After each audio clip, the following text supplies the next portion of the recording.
ನಾಳೆ ಮುಂದಿನ ಭಾಗ. ಓಂ ಶ್ರೀಯಃಪತ್ತೇ ನಿತ್ಯಾ ಗಣಿತ ಗುಣಮಾಣಿಕ್ಯ ವಿಶದ ಪ್ರಭಾ ಜಾಲೋಲ್ಲಾಸೋಪಹತ ಸಕಲಾ ಮಧ್ಯತಮಸೇ ಜಗಜ್ಜನ್ಮಸ್ಥೇಮ ಪ್ರಳಯರಚನಾ ಶೀಲವಪುಷೇ ನಮೋ ಅಶೇಷಾಮ್ನಾಯ ಸ್ಮೃತಿ ಹೃದಯದೀಪ್ತಾಯ ಹರಯೇ ನ ಶಬ್ದಾಬ್ಧೌ ಗಾಢಾ ನ ಚ ನಿಗಮಚರ್ಚಾಸು ಚತುರಾ ನ ಚ ನ್ಯಾಯೇ ಪ್ರೌಢಾ ನ ಚ ವಿದಿತವಿದ್ಯಾ ಅಪಿ ವಯಂ ಪರಂ ಶ್ರೀಮತ್ಪೂರ್ಣಪ್ರಮತಿಗುರುಕಾರುಣ್ಯಸರಣಿಂ ಪ್ರಪನ್ನಾಃ ಮಾನ್ಯಾಸ್ಮಃ ಕಿಮಪಿ ಚ ವದಂತೋಪಿ ಮಾತಾಂ ನಾರಾಯಣಂ ನಿಖಿಲಪೂರ್ಣಗುಣೈಕದೇಹಂ ನಿರ್ದೋಷಮಪ್ಯತಮಮಪ್ಯತೈಃ ಸುವಾಕ್ಯೈಃ ಅಸ್ಯೋದ್ಭವಾದಿತಮಶೇಷವಿಶೇಷತೋಪಿ ವಂದ್ಯಂ ಸದಾ ಪ್ರಿಯತಮಂ ಮಮ ಸನ್ನಮಾಮಿ. ಓಂ ಓಂ ಅಥಾತೋರ್ಮಜಿಜ್ಞಾಸಾ ನಿವೃತ್ತಾಃ ನಂದಂತೆ ಸತತಂ ಮುಕ್ತಾಃ ತಂ ಭಜೆ ಶ್ರೇಯಃಪತಿಂ. ಈಗ ಇದು ಎಷ್ಟೆಲ್ಲ ಹೇಳಿದೆ ಪಾಠ ಇದು ಅಂತ ಹೇಳಿಬಿಟ್ಟು, ಆದರೆ ವೇಸ್ಟ್ ಅಲ್ಲ. ಯಾಕೆ? ಶ್ರವಣ ಆಗಿದ್ದರಿಂದ ಒಂದು ಗ್ರಂಥದ ಪರಿಚಯ ಆಯಿತು. ಆಮೇಲೆ ಪ್ರಮೇಯಗಳೆಲ್ಲ ಗೊತ್ತಾಗುತ್ತೆ. ಪ್ರಮೇಯ ಗೊತ್ತಾಗಲಿಕ್ಕೆ ಏನು ಸಮಸ್ಯೆ ಇಲ್ಲ. ಅದು ಇದು ಹರಿಸರ್ವತ್ವ ಅಥವಾ ಗೊತ್ತಾಗಲಿಕ್ಕೆ ಸ್ವಲ್ಪ ಅವೆಲ್ಲ ಉಪಯೋಗ ಇದೆ. ಟೋಟಲಿ ವೇಸ್ಟ್ ಅಂತ ಅರ್ಥ ಅಲ್ಲ. ಆದರೆ ಅಷ್ಟೇ ಎಂಡ್ ಅಲ್ಲ. ನೆನಪಿಕೊಂಡ್ರು ಪಾಠ ಕೇಳಿದ್ದೇವೆ ಅಂತ ಹೇಳಿದರೆ ಇಟ್ ಲಿಮಿಟ್. ಎಷ್ಟೊಂದು ಸರ್ತಿ ಕೇಳಿ ಕೇಳಿ ಕೇಳಿ ಎಷ್ಟು ಅಭ್ಯಾಸ ಚೆನ್ನಾಗಿರುತ್ತೆ ಅಂದರೆ ಹೊಸದಾಗಿ ಓದೋರಿಗಿಂತ ಜಾಸ್ತಿ ಗೊತ್ತಿರುತ್ತೆ ಇವರಿಗೆ. ಹೇಳೋದಿಲ್ಲ, ಹಳೆ ಕಬ್ಬಟ್ಟು ಹೊಸ ಡಾಕ್ಟ್ರಿಗಿಂತ ಬೆಟ್ರ್ ಅಂತ ಹೇಳ್ತಾರಲ್ಲ ಹಾಗೆ. ಎಷ್ಟೊಂದು ಶ್ರೋತೃಗಳು ಇರ್ತಾರಲ್ಲ, ಭಾರಿ ಒಳ್ಳೆ ಪ್ರಶ್ನೆಗಳು ಕೇಳ್ತಾರೆ ಅವರು. ಮತ್ತು ಅವ್ರು ಒಪ್ಸೋದು ಸುಲಭ ಕೂಡ ಅಲ್ಲ, ಚೆನ್ನಾಗಿ ತಿಳ್ಕೊಂಬಿಟ್ಟಿರ್ತಾರೆ. ಇವರು ಚೆನ್ನಾಗಿ ತಿಳ್ಕೊಂಡಿದ್ರೆ ಮಾತ್ರ ಹೇಳಕ್ಕೆ ಬರೋದು ಇವರಿಗೆ. ಇಲ್ಲದವ್ರು ಇವ್ರಿಗೆ ಯಾರು ಗೊತ್ತಿಲ್ಲ, ಅವ್ರು ಹೇಳೋದು ಇವ್ರಿಗೆ ಯಾರು ಗೊತ್ತೇ ಇಲ್ಲ ಅಂತ ಹೇಳ್ಬಿಡ್ತಾರೆ. ಅಷ್ಟರ ಬಗ್ಗೆ ಅದು ಇಂಪಾರ್ಟೆಂಟ್. ಅದು ವೇಸ್ಟ್ ಅಲ್ಲ. ಅದು ಉಪಯೋಗ. ಅದನ್ನೇ ಒಂದು ವ್ರತ ಮಾಡಬೇಕು. ಶ್ರವಣನೇ ಒಂದು ವ್ರತ ಮಾಡಿಬಿಟ್ಟು ಅದಕ್ಕೆ ಶ್ರವಣಕ್ಕೊಂದು ಬೆಲೆ ಇರೋದ್ರಿಂದನೇ ಹರಿಕಥಾ ಶ್ರವಣ ಮಾಡೋ ನಿರಂತರ. ವೇಸ್ಟ್ ಅಲ್ಲ. ಆದರೆ ಮುಂದೆ ಹೋದರೆ ಅದು ಸಾರ್ಥಕ. ಶ್ರವಣ ಮನನ ಧ್ಯಾನ ಆಗದು ಅಲ್ಟಿಮೇಟ್. ಬರೀ ಈ ಶ್ರವಣದಿಂದ ಧ್ಯಾನ ಮಾಡೋಕ್ಕೆ ಸಾಧ್ಯನೇ ಇಲ್ಲ. ಏನು ಬೇಕು ಅದಕ್ಕೆ? ಮನನ ಮಾಡಲೇಬೇಕು. ಅದಕ್ಕೆ ಪಾಠ ಆಗಿರಲೇಬೇಕು. ಆ ವರ್ಡಿಂಗ್ಸು ಲೆಟರ್ಸ್ ಕೂಡ ಭಾರಿ ಇಂಪಾರ್ಟೆಂಟ್. ಯಾವ ಪದ ಹಾಕಿದ್ದಾರೆ ನೋಡಿ, ಯಾವ ಅಕ್ಷರ ಹಾಕಿದ್ದಾರೆ ಅಲ್ಲಿ, ಅದೆಲ್ಲ ಕೌಂಟ್ ಆಗುತ್ತೆ. ಮೈತ್ರೇಯೋಕ್ತೋಂತರಂಚ ಕಿಮ. ಆಗ ಮೈತ್ರೇಯ ಉತ್ತರ ಕೊಟ್ಟು ಸುಖಾದಿರ್ ಮಹಾನೌ ತು ಯುಕ್ತೇ ಕಿಂಚ ಪ್ರಯೋಜನಂ. ಸುಖಾದಿ ಧರ್ಮಹಾನಿಯಾಗಿಬಿಟ್ರೆ, ಸುಖಾದಿ ಧರ್ಮ ಆಗಿ ಪ್ರಶ್ನೆ ಕೇಳ್ತಾಳೆ, ಇಲ್ಲ ಅದು ಏನು ಉಪಯೋಗ ಮುಕ್ತಿಗೆ ಹೋಗಿ ನಾವು ಹಾಗಿದ್ರೆ? ಅವನೇನ ಪ್ರೇತ್ಯ ಸಂಜ್ಞಾ ನಾಸ್ತಿ ಅಂತ ಹೇಳಿಬಿಟ್ರು. ಪ್ರೇತ್ಯ ಸಂಜ್ಞಾ ನಾಸ್ತಿ. ಅಲ್ಲಿ ಹೋದ್ಮೇಲೆ ಸಂಜ್ಞಾ ಇರೋದಿಲ್ಲ ಅಂತ ಹೇಳಿಬಿಟ್ರು. ಅವ್ರ ಪ್ರಶ್ನೆ, ಅಲ್ಲ ಸ್ವಾಮಿ ಇದೇನಿದು? ಸುಖಾದಿ ಧರ್ಮಹಾನೋತು ಮುಕ್ತಿ ಕಿಂಚ ಪ್ರಯೋಜನಂ. ಎಲ್ಲ ಗೊತ್ತಾಗದೆ ಹೋದರೆ ಇವತ್ತು ಮುಕ್ತಿಯಲ್ಲಿ ತಮಾಷೆ ಏನು ಗೊತ್ತಾ? ನಮಗೆ ಸಂಸಾರದ ಜ್ಞಾಪಕ ಇರುತ್ತದೆ, ಇರೋದಿಲ್ಲ ಅಂತಲ್ಲ. ಸಂಸಾರ ಜ್ಞಾಪಕ ಇರದೆ ಹೋದರೆ ಮುಕ್ತಿಗೆ ಅರ್ಥನೇ ಇಲ್ಲ. ನಿಮ್ಗೆ ಹಸಿವು ನೆನಪಿಲ್ಲದೆ ಹೋದರೆ ಊಟ ಮಾಡಿದ್ದಕ್ಕೆ ಬೆಲೆ ಇರೋದಿಲ್ಲ. ಅರ್ಥ ಆಯ್ತಿಲ್ಲ? ಹಸಿವಾದಾಗ ಹೀಗಿತ್ತು, ಈಗ ಹಾಗಿಲ್ಲ ಅಂತ ತಿಳ್ಕೊಂಡ್ರೆ ಮಾತ್ರ ಊಟದ ಮಹತ್ವ ಏನಂತ ಗೊತ್ತಾಗುತ್ತೆ. ಅದೇ ರೀತಿ ಮುಕ್ತಿಗೆ ಹೋದ ಮೇಲೂ ಕೂಡ ಈ ದುಃಖ ಅನುಭವಿಸಿದ್ದೆಲ್ಲ ಮರ್ತು ಹೋಗೋದಿಲ್ಲ. ಅದು ದುಃಖ ಅನುಭವ ಇಲ್ಲ, ಅವಾಗ ಅನುಭವಿಸಿದ್ದೆ ಅಷ್ಟೇ. ವಾರಾಂತ್ಯ ಮಾಡ್ಕೊಂಡು ಓದಿದ್ದೆ, ಈಗ ದೊಡ್ಡ ಅಧಿಕಾರಿಯಿಂದ ದುಃಖ ಆಗುತ್ತಾ? ದುಃಖ ಆಗೋದಿಲ್ಲ. ಅದಕ್ಕೆ ಹೇಳ್ತಾರೆ, ಆಜನ್ಮ ಮರಣಂ ಸ್ಮೃತ್ವ ಮುಕ್ತಾಹ ಹರ್ಷಮವಾಪ್ನುಯು. ಆಚಾರ್ಯ ಹೇಳ್ತಾರೆ, ತಮ್ಮ ಹಿಂದಿನ ಜನ್ಮ ನೆನೆಸ್ಕೊಬಿಟ್ಟು ಏನು ಮಾಡ್ತಾರಂತವರು ಈಗ ಖುಷಿ ಪಡ್ತಾರೆ.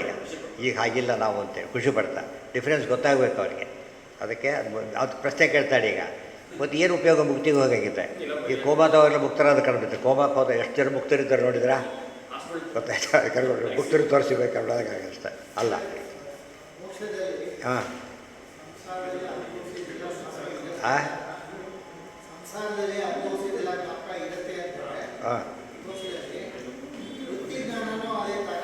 ಅಲ್ಲ ಅಲ್ಲ ಅಲ್ಲ ವೃತ್ತಿಜ್ಞಾನ. ಈಗ ವೃತ್ತಿಜ್ಞಾನದಿಂದ ಮಾತ್ರ ಗೊತ್ತಾಗೋದು. ಮನಸ್ಸಲ್ಲಿ ಇದ್ದೇ ಇದೆ, ಮನಸ್ಸು ಹೋಗಿಲ್ಲ. ನೆನಪಿರಲಿ, ಮನಸ್ಸಿನಲ್ಲಿ ಏನಿದೆ ಈಗ?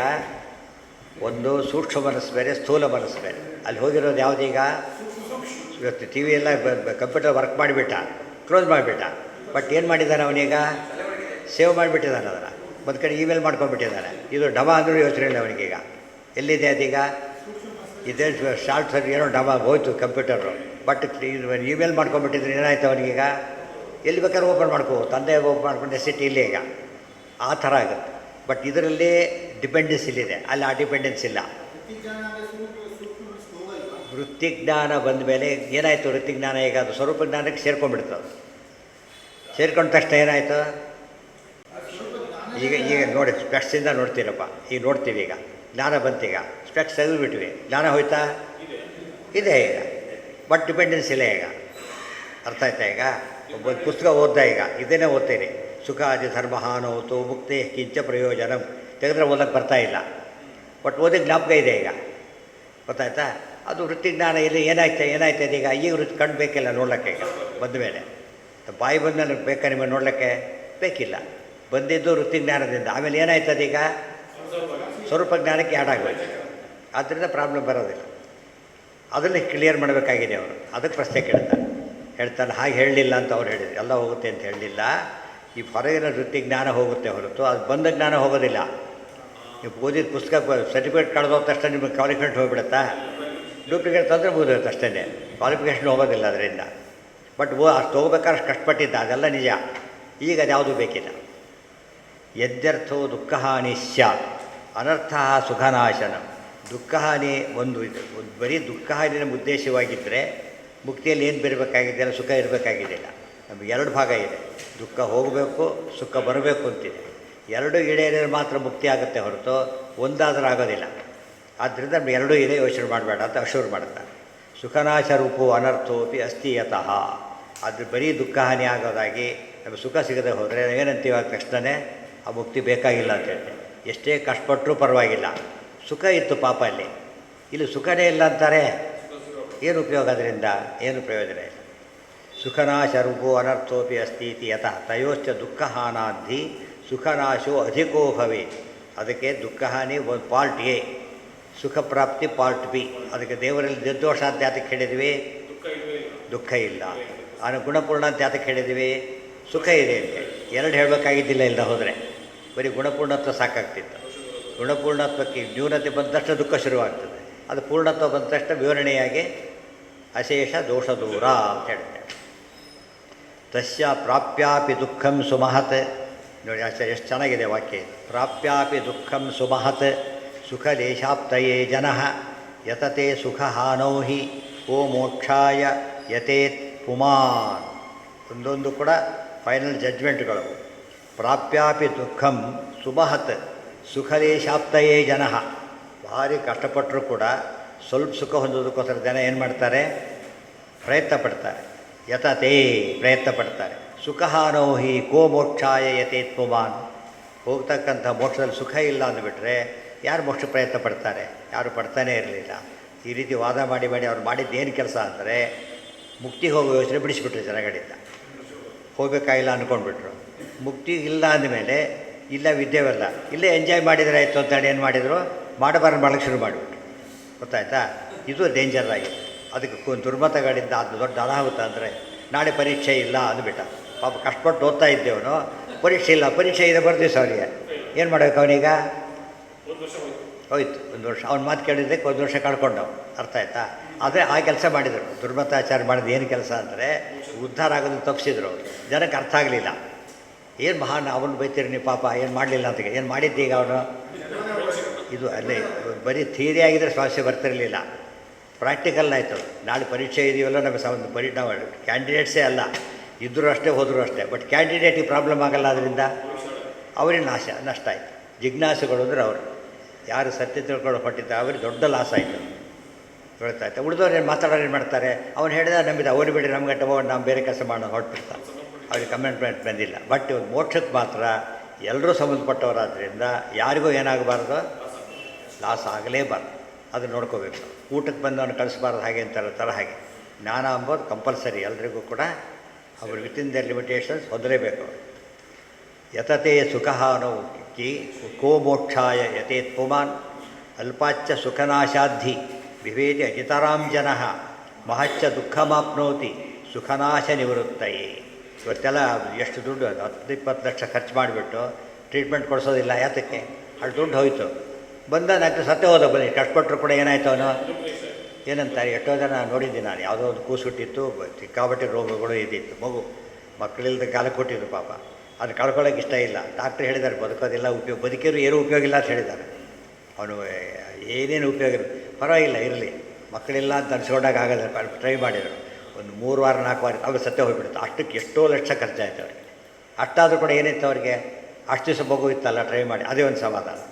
ಅಂದರೆ ಏನಾಯ್ತು? ಅಷ್ಟು ನಾಶ ಆಗಿದ್ದರೂ ಕೂಡ ಏನಾಗಲಿಲ್ಲ ಅವರಿಗೀಗ. ಅಷ್ಟು ದಿವಸ ಬದುಕಿತ್ತಲ್ಲ ಅದು ಆ ಯೋಚನೆ ಮಾಡ್ತಾರೆ, ಮೊದಲೇ ಹೋಗಲಿಲ್ವಲ್ಲ ಅಷ್ಟಾಯ್ತು. ಅದಕ್ಕೆ ಹೇಳ್ತಾರೆ ಸುಖಲೇಶವಾದರೂ ಪರವಾಗಿಲ್ಲ, ದುಃಖ ಹೆಚ್ಚು ಒಂದಕ್ಕೆ ತಯಾರಿರ್ತಾನೆ ಅವನು. ನಚ ರಾಗ ನಿಮಿತ್ತಂ ತತ್ ವೀತರಾಗ ಅಪಿ ಸ್ಫುಟಂ ನಾರದಾದ್ಯ ಸುಖಾರ್ಥಾಯ ವಹಂತೆ, ಇವೆಲ್ಲ ದೃಷ್ಟಾಂತ ಕೊಡ್ತಾರೆ ನೋಡಿ. ನಚ ರಾಗ ನಿಮಿತ್ತಂ ತತ್, ಅಲ್ಲರಿ ಅದೊಂದು ರೋಗ, ಅಡಿಕ್ಟ್ ಆಗಿರ್ತಾರಲ್ಲ ಅವ್ರ ಹಣೆ ಬರನೇ ಅಷ್ಟು. ಕುಡಿದ್ರೆ ಕೆಟ್ಟದಂತ ಗೊತ್ತಿದ್ರು ಕುಡಿತಾರೋ ಇಲ್ವೋ, ಆ ರೀತಿ ಯಾಕೆ ತಿಳ್ಕೊಬಾರ್ದು ಅಂತ ಹೇಳ್ತಾನೋ, ಅದಕ್ಕೆ ಹೇಳ್ತಾರೆ ಅದು ಕರೆಕ್ಟು. ಅಂಥವರೇ ಮಾಡಿದರೆ ಒಪ್ಪಬೇಕಾಗಿತ್ತು. ಅದು ಇವತ್ತು ಮಾಡ್ತಿರೋರು ಯಾರು ಇವರೆಲ್ಲ ವೀತರಾಗ ಯತಿಗಳು ಎಲ್ಲ ಬಿಟ್ಟವರು. ಅವ್ರೇನು ಮಾಡ್ತಾರೆ, ದೊಡ್ಡ ದೊಡ್ಡ ರಥ ಉಪವಾಸ ಮಾಡ್ತಾರೆ, ವಿಷ್ಣು ಪಂಚಕಾದಿಗಳನ್ನು ಮಾಡ್ತಾರೆ. ಇದೇನು ತೋರಿಸುತ್ತೆ, ಯಾವುದೋ ಸುಖದ ಉದ್ದೇಶ ಅವರಿಗಿದೆ. ಯಾಕೆ ಇವತ್ತು ಏಕಾದಶಿ ಎಲ್ಲರೂ ಮಾಡೋದಿಲ್ಲ ಅಂದರೆ ಸುಖದ ಉದ್ದೇಶ ಕಾನ್ಸೆಪ್ಟೇ ಅವರಿಗಿಲ್ಲ. ಏನೋ ವಿಧ ಸಾಕು ಒಪ್ಪಂತಾರೆ, ಅವ್ರಿಗೆ ಆಗೋದಿಲ್ಲ. ಇವನೇನಿದೆ, ಈಗ ಇದನ್ನು ಬಿಟ್ಟು ಬೇರೆ ಲೋಕ ಇದೆ, ಸುಖ ಪಡಬೇಕು ನಾನು. ಇಲ್ಲಿ ಕಷ್ಟಪಟ್ಟು ಇವತ್ತು ಓದಿದ್ದು ಬೆಲೆ ಇವತ್ತೇ ಗೊತ್ತಾಗಲ್ಲ. ಇವತ್ತು ಹೋದರೆ ಎಲ್ಲರೂ ಓದಿಬಿಡ್ತಿದ್ರು. ಅವತ್ತು ಟೈಮ್ ವೇಸ್ಟ್ ಆಫ್ ಟೈಮ್ ಇದ್ದಾಗೆ.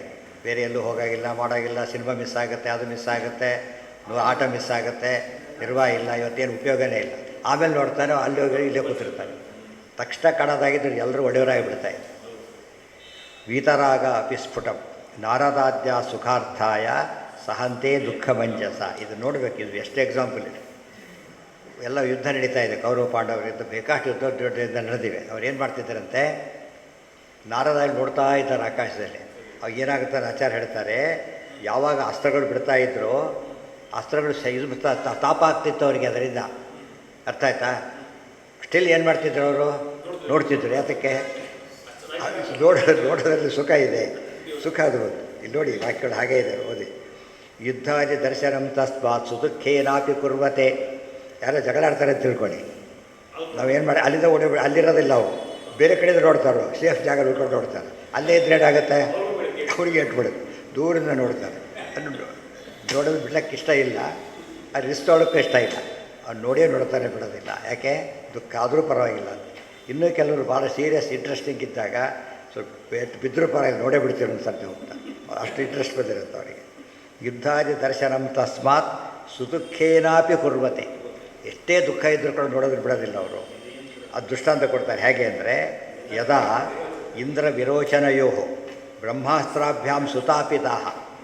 ಇಂದ್ರ ವಿರೋಚನ ಯುದ್ಧ ಮಾಡಿದರು. ಆ ಬ್ರಹ್ಮಾಸ್ತ್ರ ಬಿಟ್ಟ ಭಾರಿ ತಾಪ ಅದು. ಒಂದು ಬ್ರಹ್ಮಾಸ್ತ್ರ ಬಿಟ್ಟರೆ ಭಾರಿ ತಾಪ, ಬಿಸಿಲಲ್ಲಿ ಹೋಗಿ ಬನ್ನಿ ಒಂದು ರೌಂಡ್ ಅಂತ ಹೇಳಿದ್ರೆ ಹಾಗೆ ತಾಪಿ. ಇವತ್ತು ಆಫೀಸ್ಗೆಲ್ಲ ಹೋಗ್ತಾರೆ, ಕಷ್ಟಪಟ್ಟು ಬಿಸಿಲಲ್ಲಿ ಹೋಗ್ತಾರೋ ಇಲ್ವೋ, ಚಳಿಗಾಲದಲ್ಲಿ ಹೋಗ್ತಾರೋ ಇಲ್ವೋ, ಬೇಗ ಶಿಫ್ಟ್ ಇರೋ 5 ಗಂಟೆಗೆ ಎದ್ದು ಹೋಗ್ತಾರೋ ಇಲ್ಲ. ಯಾಕೆ, ಅದು ಕಷ್ಟನೇ, ಸಂಬಳ ಬರೋದಿಲ್ಲ, ಸುಖವಾಗಿರೋದಿಲ್ಲ, ಅದಕ್ಕೆ ಹೋಗ್ತಾರೆ. ಅಪಿನೈವ ಜಹುರ್ಯುದ್ಧ ರಸಾತ್ತೇ ನಾರದಾದಯ ಇತಿ ಸ್ಕಾಂದವಚಃ. ಆಚಾರ್ಯರು ಪ್ರತಿಯೊಂದು ಸತ್ಯ ಅವ್ರು ಮಾಡೋ ಕೆಲಸ ಅಂದರೆ ಏನೋ ಹೇಳ್ತಿರ್ಬಿಡಿ, ಯಾಕೆ ಒಪ್ಪ ಸ್ಕಂದ ಪುರಾಣ ಹೇಗೆ ಹೇಳುತ್ತೆ, ತಕ್ಷಣ ಅದನ್ನು ಪ್ರಮಾಣ ಕೊಡ್ತಾರೆ. ಈ ಅಭ್ಯಾಸ, ಶಾಸ್ತ್ರ ಓದೋರು ಅಭ್ಯಾಸ ಏನು ಮಾಡ್ಕೋಬೇಕು ಅಂದರೆ, ಪ್ರಮಾಣ ಕೊಡದೆ ಮಾತಾಡಬಾರ್ದು. ಪ್ರಮಾಣ ಇಲ್ಲದೆ ಗಲಾಟೆ ಮಾಡ್ತಾರೆ, ಶಾಸ್ತ್ರ ಓದಿಲ್ಲ ಅಂತ ಅರ್ಥ. 190 ಜನ ಇವತ್ತು ಮಾಡ್ತಿರೋದೇನು ಅಂದರೆ, ಪ್ರಮಾಣ ಕೊಡದೇ ಮಾತಾಡೋದು ಅವ್ರಿಗೆ ಗಲಾಟೆಗಳಾಗಿಬಿಡುತ್ತೆ. ಪ್ರಮಾಣ ಗೊತ್ತಿಲ್ಲ, ಸುಮ್ಮನೆ ಇದ್ದಿರ್ಬೇಕಷ್ಟು, ಹೇಳೋದಕ್ಕೆ ಹೋಗಬಾರ್ದು.